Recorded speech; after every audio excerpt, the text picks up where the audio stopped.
All right, we're going to get to those Benzonia folks. I want to know, raise your hands if you're from Benzonia. Raise your hand if you're from Benzonia. Wave it. Oh, are you telling me there's only 3 of us here? 3 people from Benzonia. Well, I want you to try to see these people. There's Ruth Catton right there. She's a prime example. I want you to notice these people because you know what? They're the most moral people that you're ever going to find. They don't lie. They don't blaspheme. They lead good, upstanding lives. They don't sin at all. And the reason is their forefathers and foremothers who came to this site 150 years ago as well. So if you want to know why Ruth Catton and her fellow neighbors are such wonderful people, it's because of these folks that you're going to see next.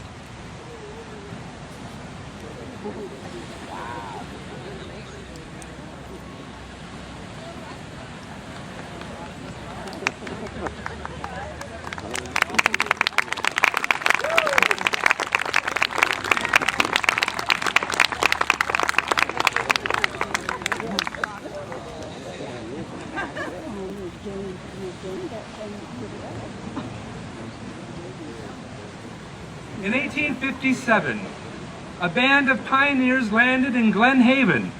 They were all friends and relations of the Reverend Charles E. Bailey, who was a congregational pastor in Medina, Ohio.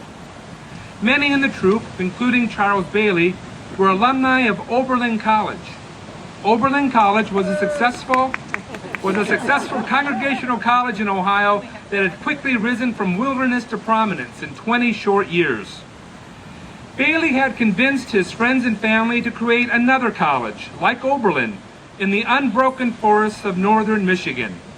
And after learning of the Grand Traverse region from glowing newspaper accounts, they chose to winter in Glen Arbor while scouting out sites for their new religious colony. They wanted to build a new Jerusalem, a city on a hill, to be a shining example to all the people, to demonstrate the goodness that comes from living a dedicated Christian life. As there were no roads at that time, they would take their light boats down the coast of Lake Michigan and sometimes land here at Point Betsie, where this lighthouse was being built. Then they would portage their boat over the ridge, take it down to Crystal Lake, and traverse the length of the lake to their new settlement on the eastern shore. One Saturday evening, they landed here at Point Betsie, and it being too late to continue on, camped here for the night. Sunday morning dawned, and these people, being of the highest Christian morals, decided to conduct their Sunday worship here at Point Betsie before continuing on. From this, it has been reported that Point Betsie is the site where the first sermon was preached in what would become Benzie County. As Point Betsie was the site of that service on that Sunday morning long ago, join with us in honoring Benzonia's founders and all who would follow. As we remember that church service here on this beach, we sing their hymn of missionary zeal and those principles that motivated their desire to land here, travel to the far shore of Crystal Lake, and build Benzonia, their shining city on a hill. Together, let us sing Saints of God.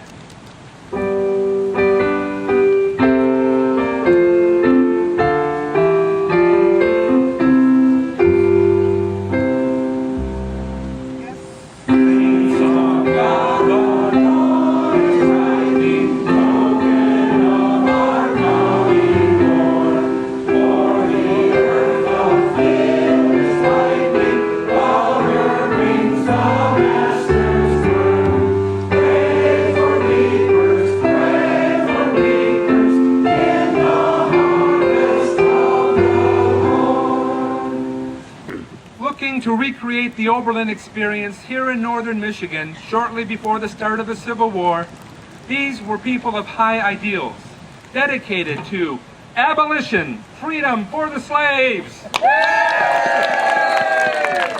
temperance, abstaining from liquor,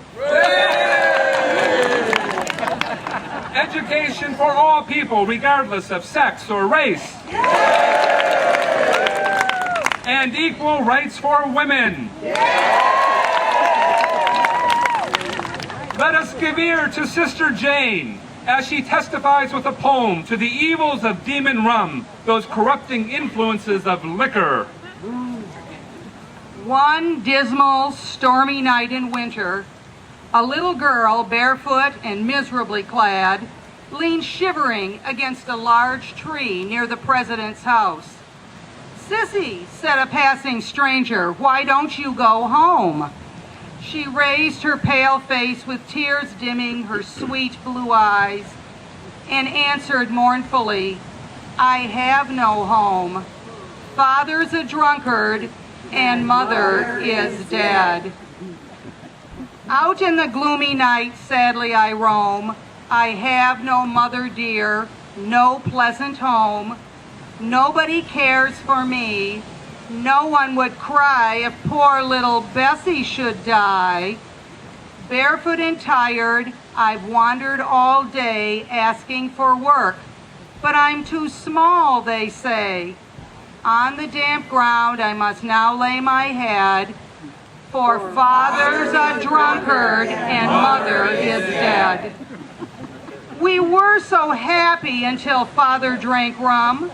Then all our sorrow and trouble begun. Mother grew paler and wept every day. Baby and I were too hungry to play. Slowly they faded, and one summer's night found their dear faces all silent and white. Then with big tears slowly dropping, I said, "Father's a drunkard and mother is dead." Oh, if some temperance men could only find poor wretched father and speak very kind, if they could stop him from drinking, why then I should be very happy again. Is it too late? Men of temperance, please try, for poor little Betsie may soon starve and die. All the day long I've been begging for bread. Father's a drunkard and mother is dead.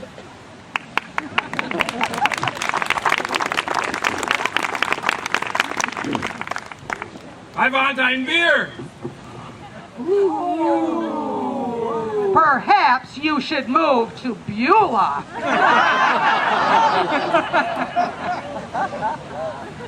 The founders of Benzonia began their college, as stated in their charter, to afford to both sexes, without distinction of color, the opportunity of acquiring a liberal education. And here is teacher Brutzer to wax eloquent on the advantages to all students who might travel to these shores to attend the new college in Benzonia. We are energized by the recent news. Women students at Oberlin have been admitted to all college classes. No more are they restricted to the female department. Many, many avenues of endeavor will now be open to women. The women of our community are excited about the opportunities that will be afforded to young females and people of color. Just imagine, the students will be sharing the classroom regardless of sex.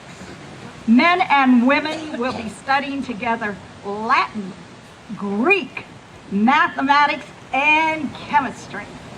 Graduation ceremonies will include essays written by both sexes and not limited to men.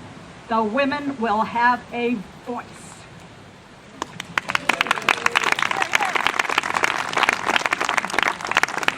But where can I get a beer? Not in Benzonia. Get on your horse and ride to honor.